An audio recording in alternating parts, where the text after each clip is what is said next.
free audio post-production by alphonic.com. The following podcast is intended for mature audiences. Listener discretion is advised. Listen, the thing is, Elton, when he gets going, a lot of the time, an absurd amount of time if I'm being honest, he curses just like a drunken sailor, you know, a drunken dick of a sailor who has just been kicked in the dick by a hugely muscled asshole. Wait, should I say it that way? Should I say balls instead? Balls? Balls. Big ol' hairy balls. Got it. Balls. He curses like a drunken sailor who has just been kicked in the dick by an asshole's balls. Oop, nope. That's not what I wanted to say. Damn it! No, you know what? To hell with it. I'm sticking with what I got. Yep, dick balls. That's it. Enjoy the show. A magical place exists where you can buy a used book from a shop that's in an actual castle. The cost of those books are whatever you can afford. It's all based on the honor system. And you can get a book from that shop at any time of the day or night. The owner was a man who proclaimed himself to be a king and appointed his own horse as his prime minister. And then he began to turn the entire town and succeeded in turning that town into a bookstore. And it's all a real thing. Keep listening. Find out what the hell I'm talking about. Hay-on-Wye. Hay-on-Wye.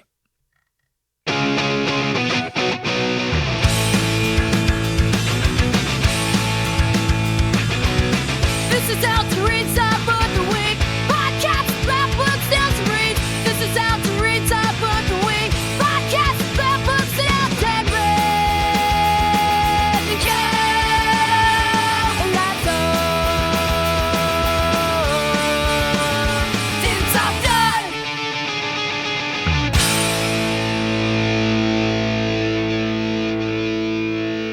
Under the watchful eyes of Bob Stratos and Apollo, welcome to Elton Reads a Book a Week, the podcast that answers the burning question. What happens when a man named Elton has too much time on his hands, questionable fiscal judgment, and an unhealthy obsession with the written word, and decides to tell you about all the stuff in his books? My name is Elton, and I read a book a week, for the most part, when I'm not being distracted by shiny objects, existential dread, there it is, and impending fascism. Not necessarily in that order, by the way. Oh, and also porno, of course. Can't forget about the porno. Today, I'm throwing a monkey wrench in my usual format. That's right.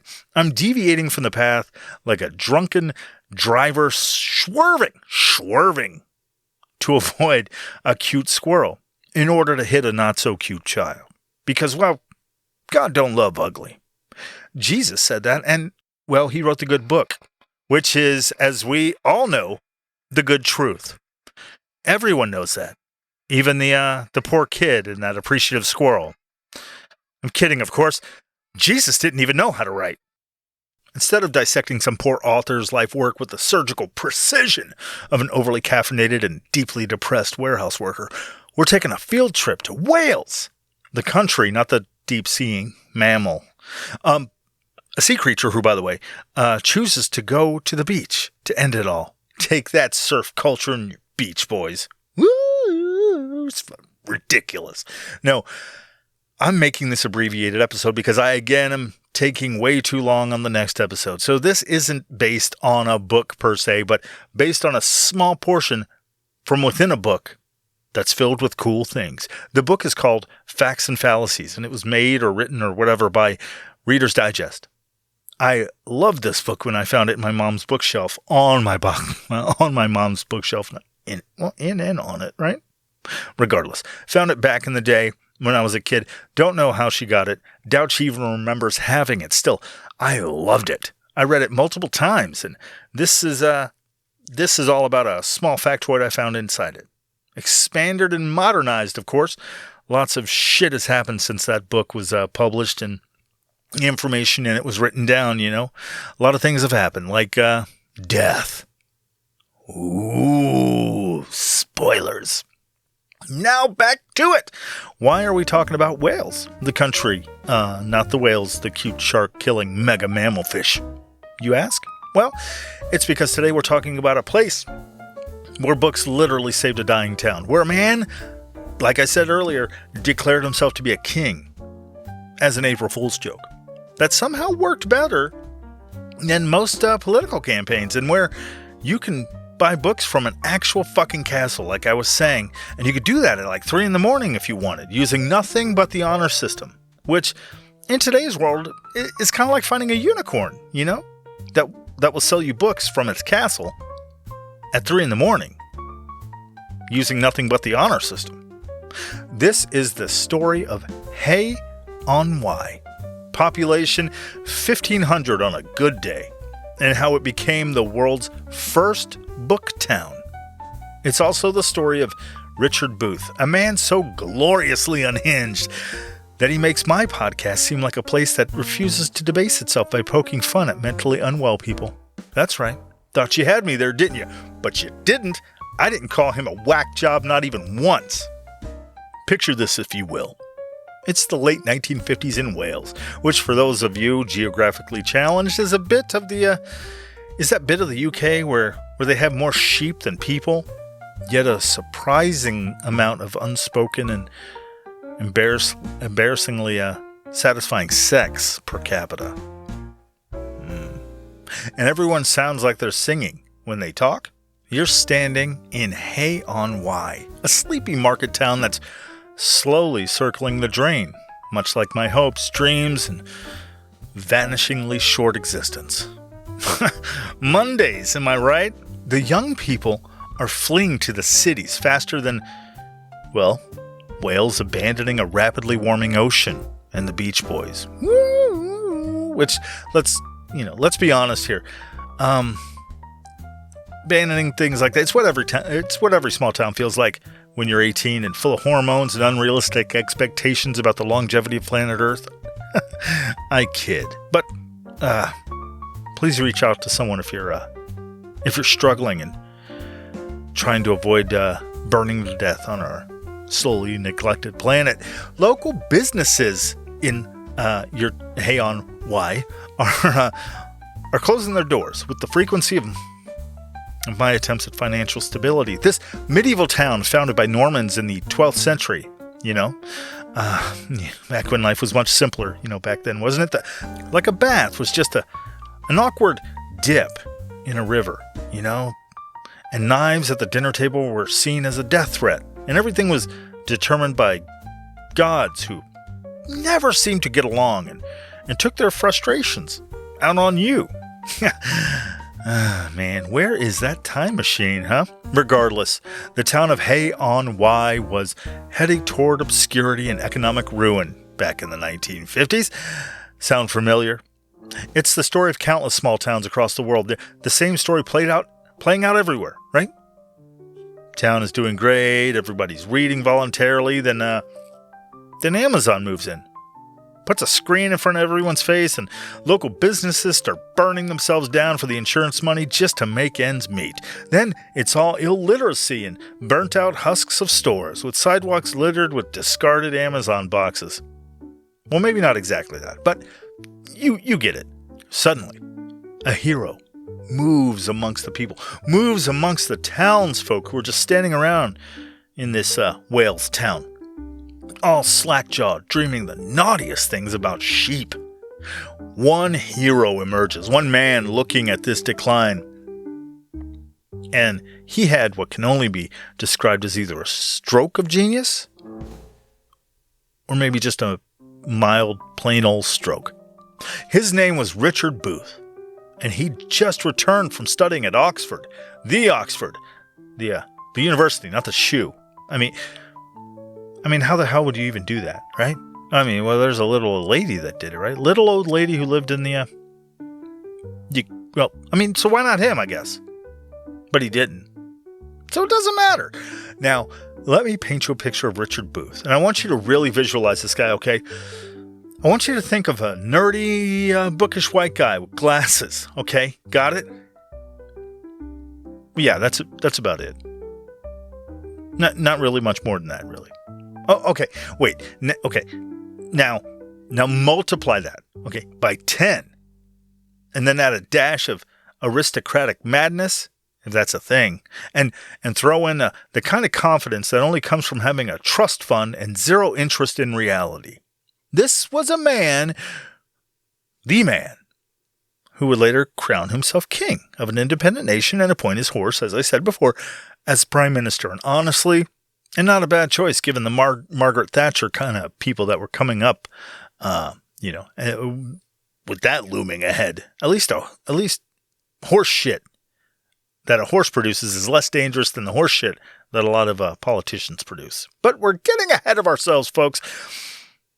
In the early 1960s, Booth had what he called his light bulb moment, come to Jesus moment, or probably just the former one. It might have been more like a disco ball moment, given where his head was at a lot of the time. Lots of spinning lights and confusion, but somehow still entertaining, especially on some Molly. You know what I'm saying? Yeah. Fist bump. Okay. So that's a hard no then? All right. Richard was reading about libraries closing all across America because why read them when you can sell them, right? America. Now, while most normal people would think that's a horrible decline in a country's culture and obvious slip into anti-intellectualism, ending in a less educated populace, resulting in a people with little to no understanding of critical thinking and might be easily led into a fascist authoritarian dictatorship due to their astounding ignorance.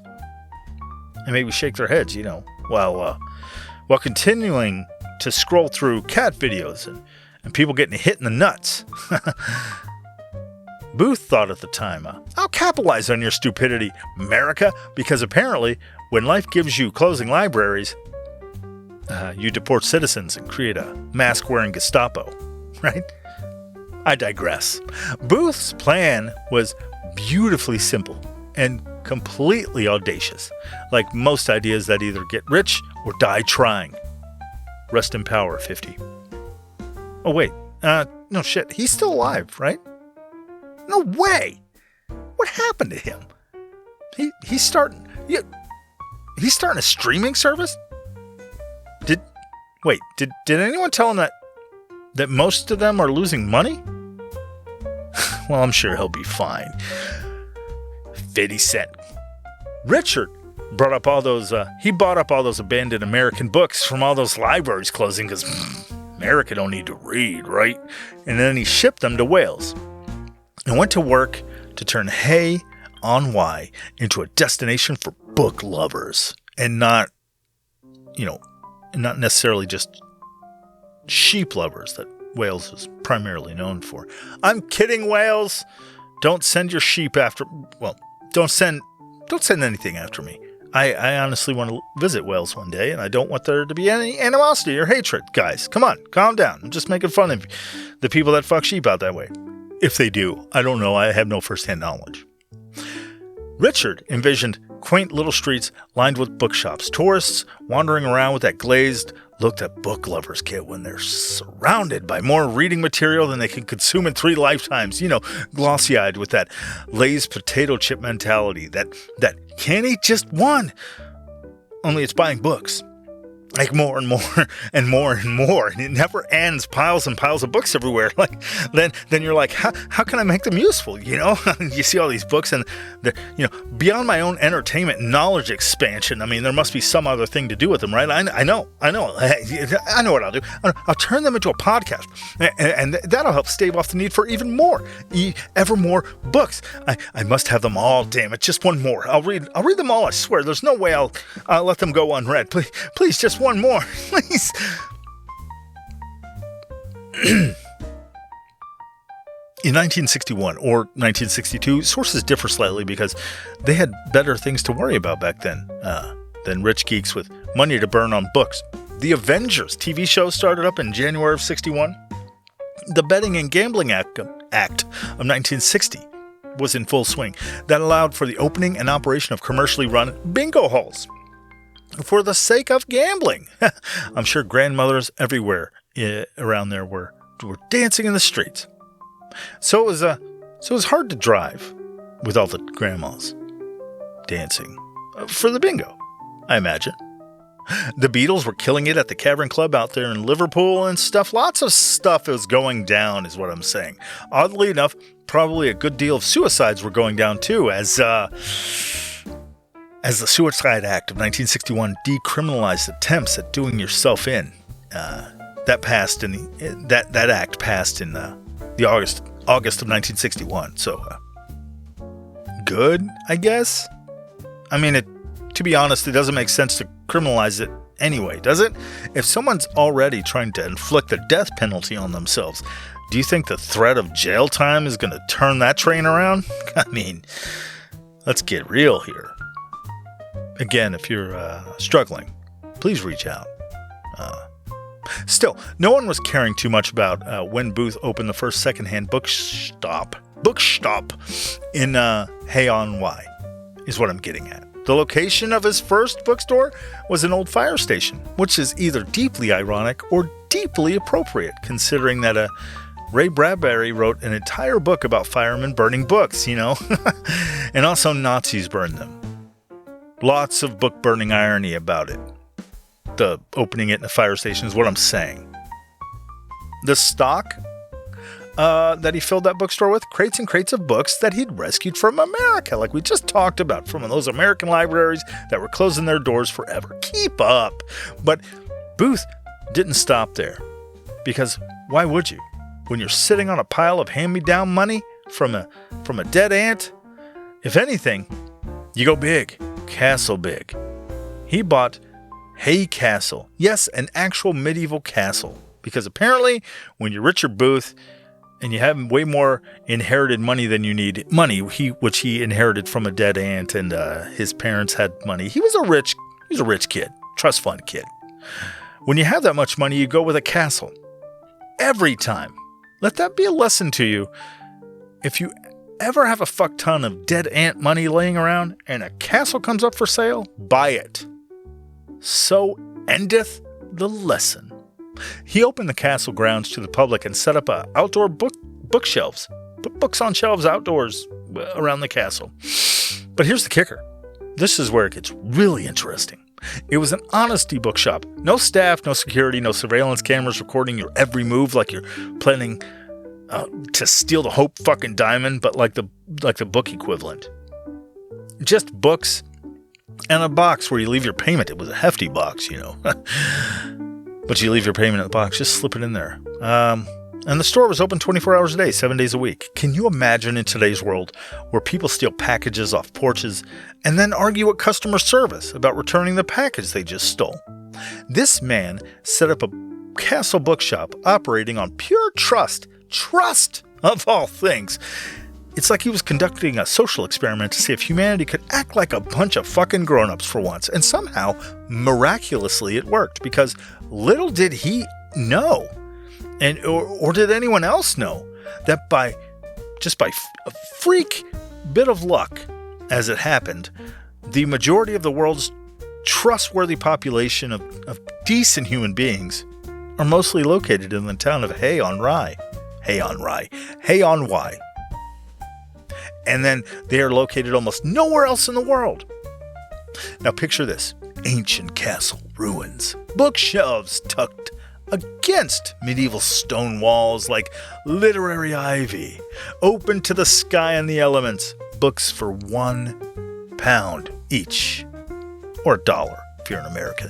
Or maybe other places that take $1. But what I'm saying, cheap books. That's pretty cheap. Which, even accounting for inflation, is cheaper than a cup of coffee at most places.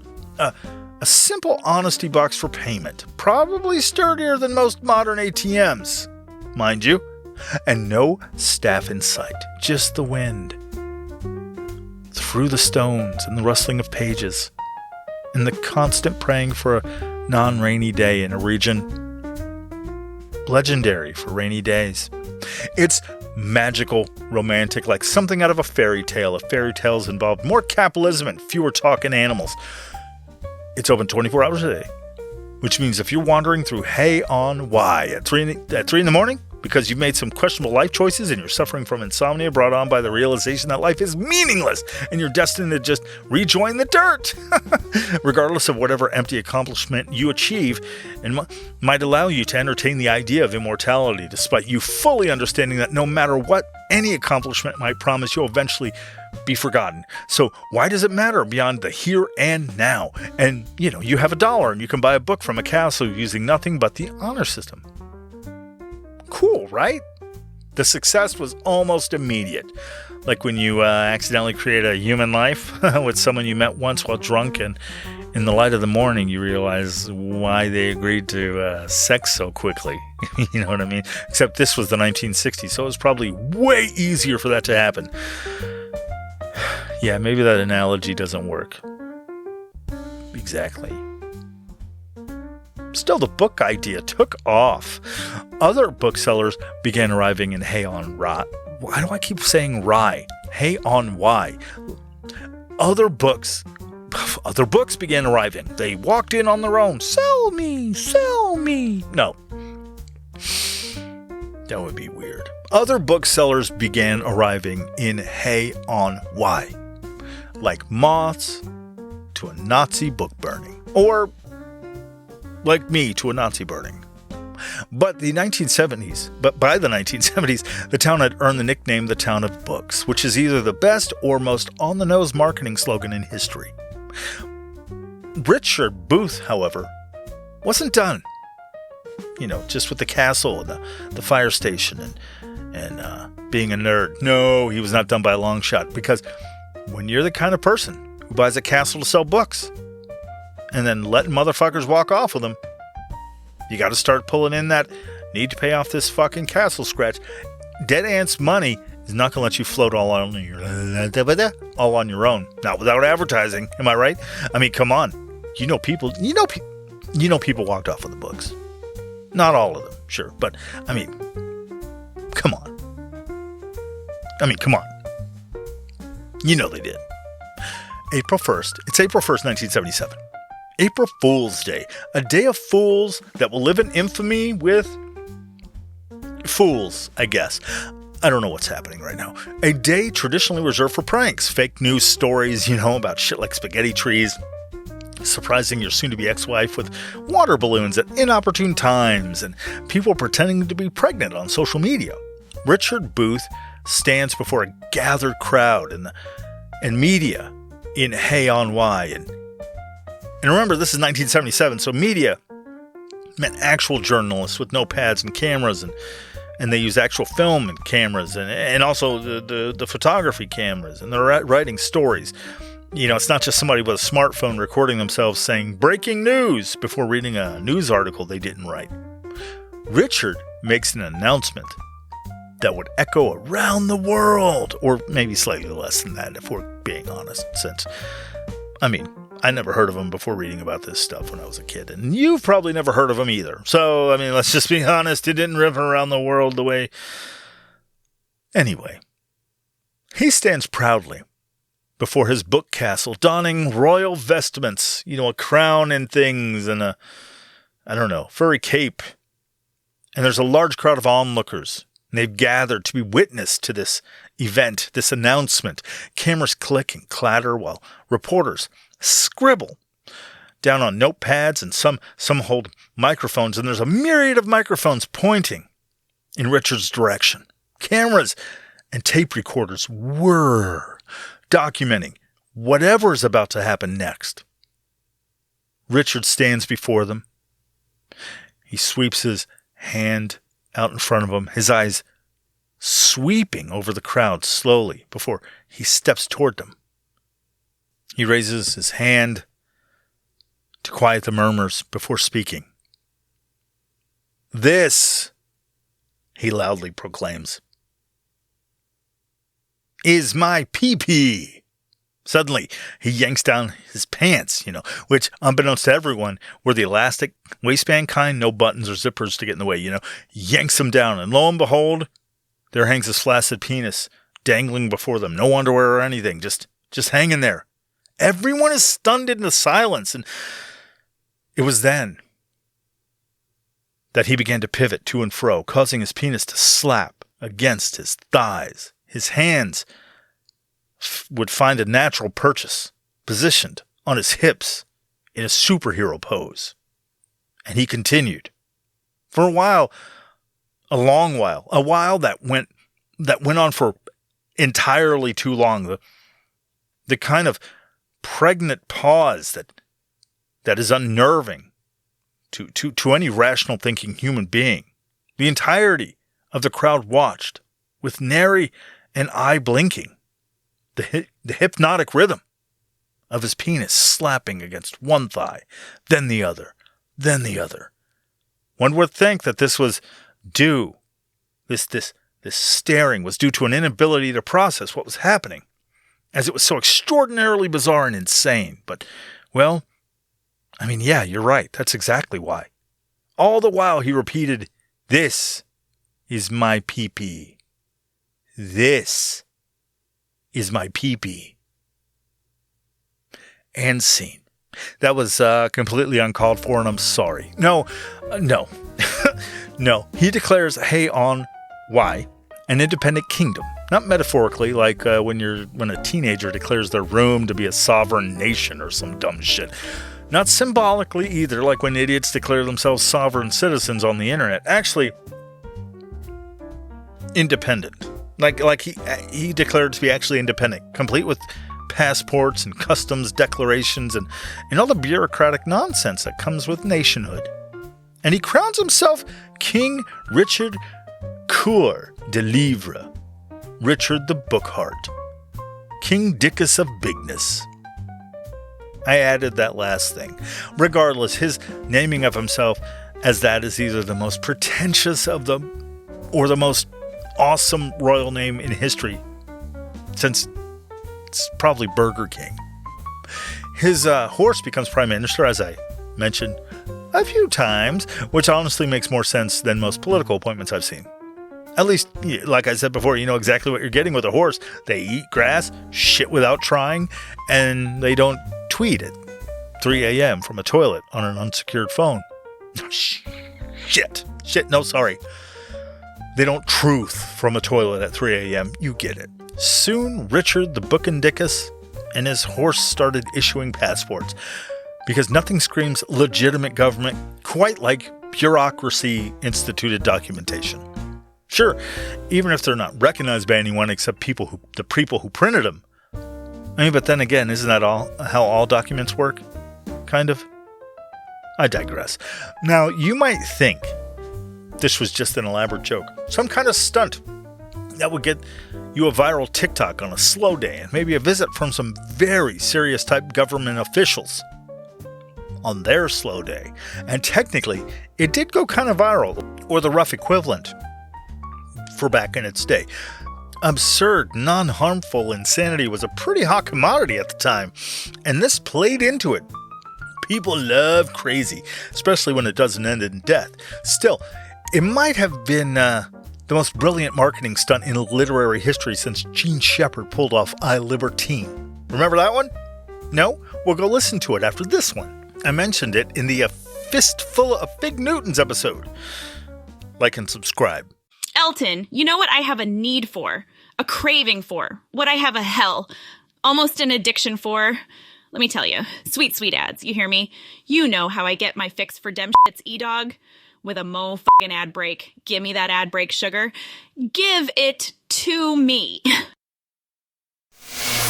The media went absolutely wild about Richard the broken-hearted stunt, like a feeding frenzy, like piranhas in a fish tank when someone drops a baby in it. Oh, okay, relax. All right, the baby would have to be bleeding. I didn't go that far, did I? What kind of person do you think I am? And just so you know, by the way, a bloody baby wouldn't necessarily draw the attention of a school of piranha. It's been debunked on TV shows and stuff, so maybe just calm down, all right? That's been debunked. I think by Mythbusters, I'm pretty sure. To be honest, I thought it was a little much that they used babies. Still, myth busted. Search it up. So back to Richie Bookminster.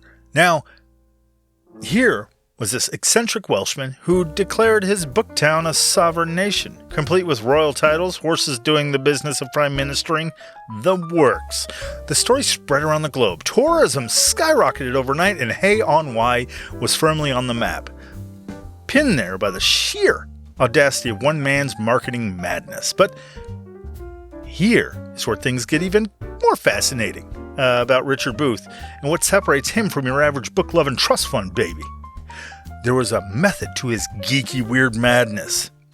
This wasn't just about publicity, though publicity was fantastic. This wasn't about ego either, though crowning yourself king suggests a pretty healthy ego.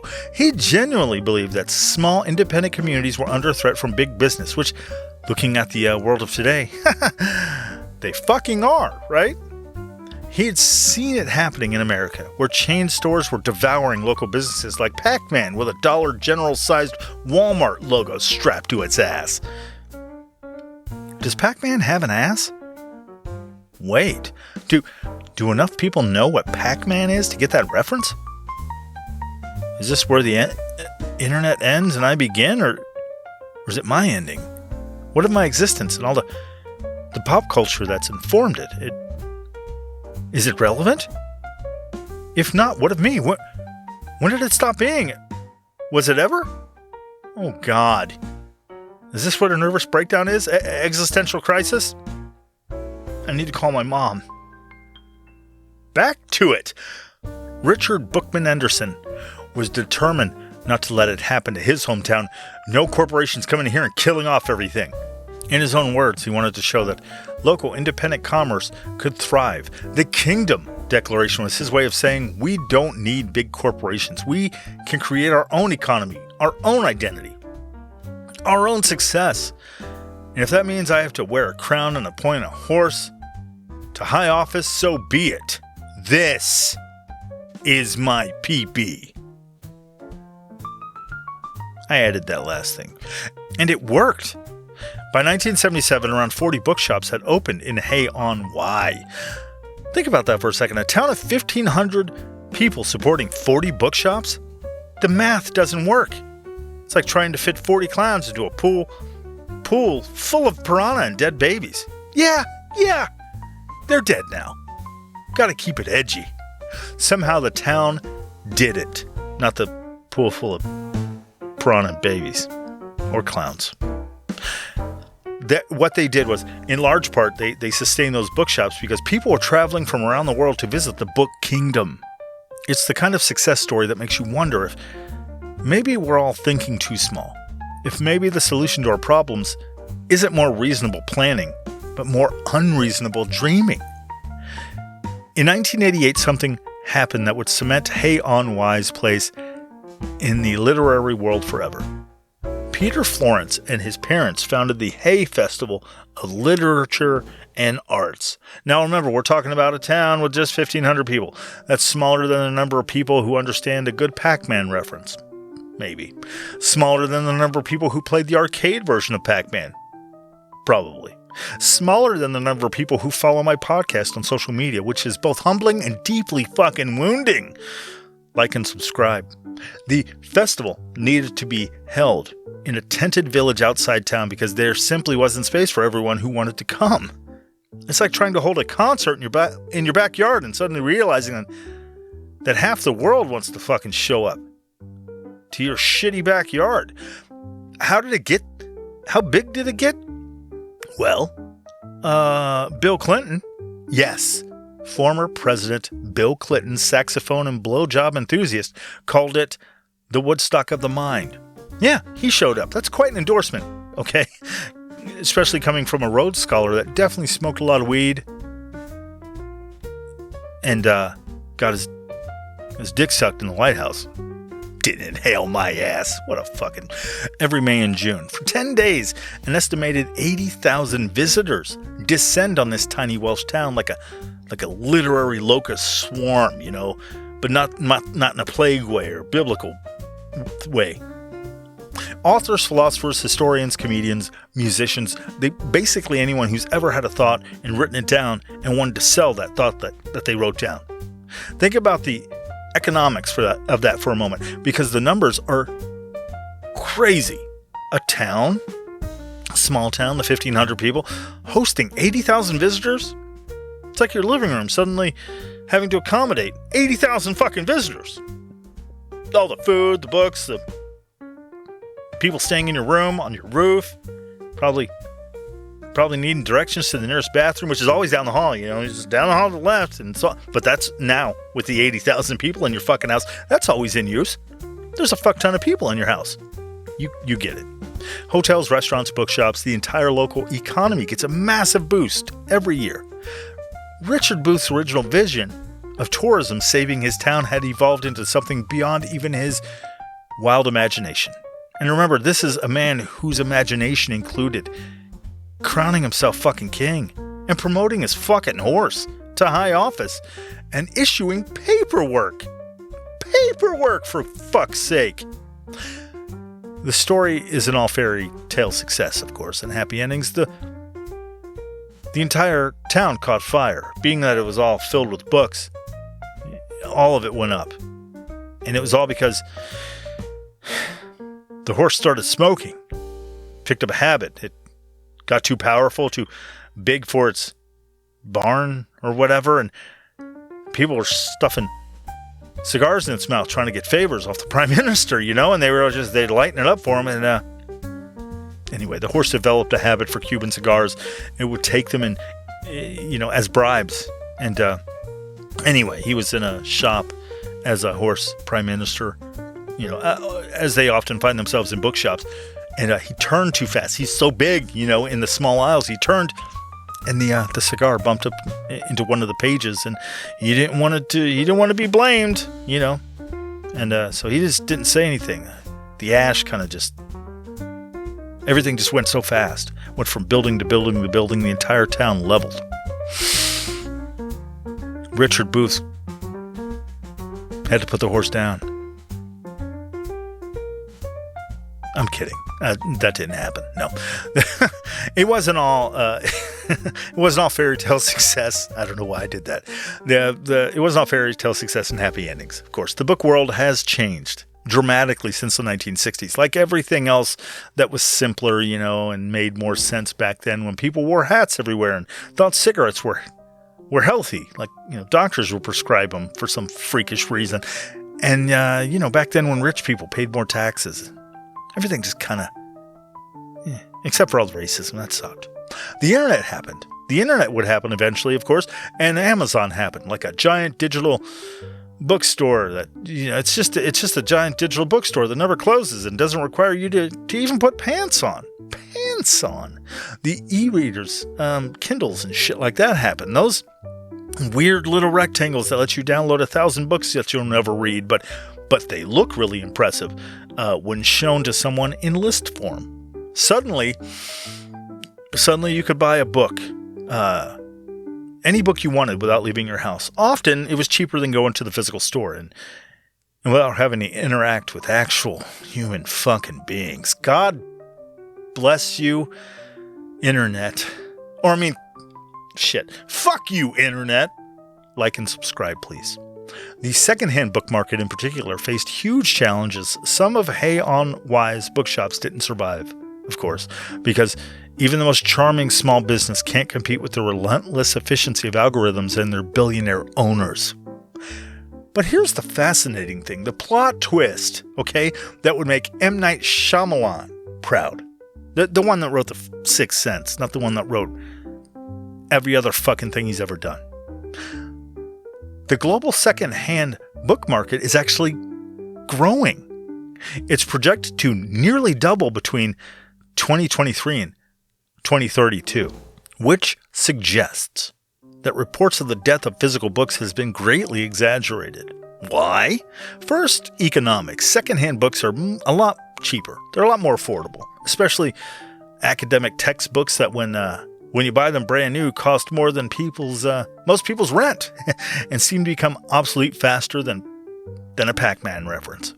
Second, and this might surprise you if you've been paying attention to the world's general slide into environmental catastrophe and chaos, environmental consciousness plays a large part in people buying secondhand books. More and more people want to buy secondhand to reduce waste and support, a circular economy. Buying used books is literally saving books from landfills, which makes you both a literary hero and an environmental warrior. Did I write that, to make myself feel better about the piles of weird used books I have all around my fucking house? Yeah, maybe. Fuck you, okay? Don't judge me.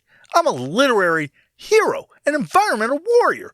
I typed it and said it myself. Richard Booth passed away in 2019 at the age of 80. Probably still wondering why everyone thought appointing his horse as prime minister was such a big deal.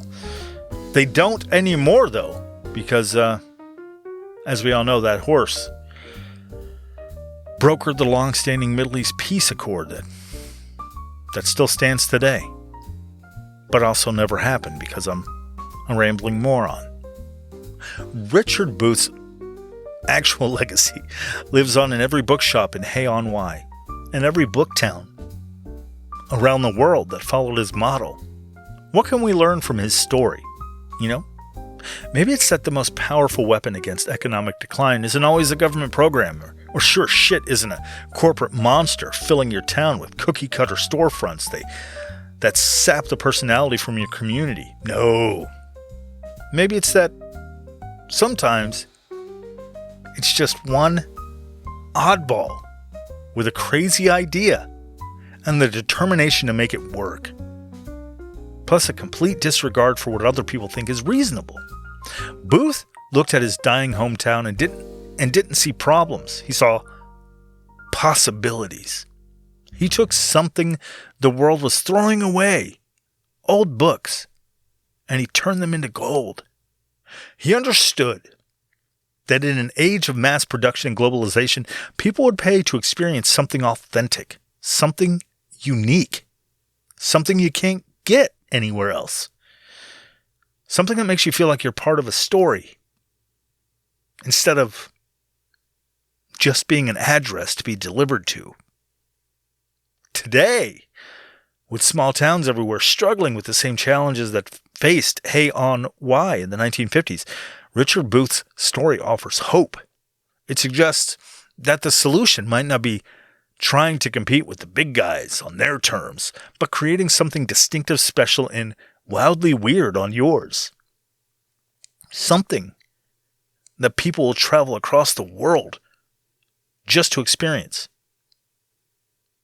After all, in a world full of Amazons, Walmarts, and McDonald's, those kind of clones, and instant digital everything, there's still something magical about wandering through a medieval town where books fill every shop window, where you can buy literature from a castle at midnight using nothing but trust and $1, and where once a man declared himself a king and somehow made it stick.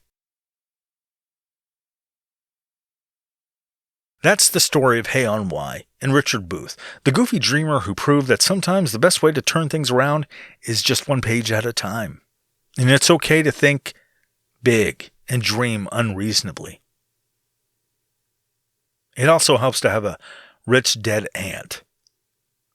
Just saying.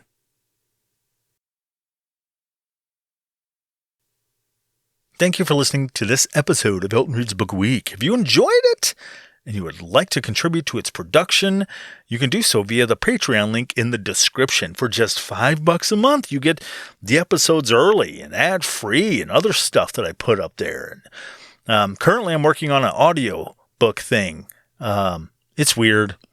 You'll get all that and more. If you're strapped for cash, as we all are these days, and aren't able to do that, contribute, share the podcast instead with people around you, everybody, just yell it in their ear, maybe not yell it in their ear, but share it. Post it up on social media and be like, check out this fucking weird guy and his book talk nonsense. Every new listener is so very much appreciated. You can leave a review, too, on your podcast provider of choice, wherever you get your podcasts, be it Apple or Spotify or Google doesn't do it. Yeah, they do it. I don't know. Wherever it's easiest for you to do it. 5 stars would be nice. I'm not begging. Above all else, thank you. Thank you for listening. I really do appreciate it. Truly. And remember, if you're ever wandering around Wales in the middle of the night and have $1 burning a hole in your pocket, look for the castle with the honor system bookshop in it. Buy a book. And remember, if you're ever wandering... And remember, if you should ever find yourself wandering around a small medieval town in Wales in the middle of the night, and you have $1 burning a hole in your pocket, look for the castle with the honor system bookshop. Buy a book, and for fuck's sake, read it. Don't let them die out, okay? Huh? Come on. Thanks again. Bye-bye. Bye-bye for now. Bye-bye. Love you. No.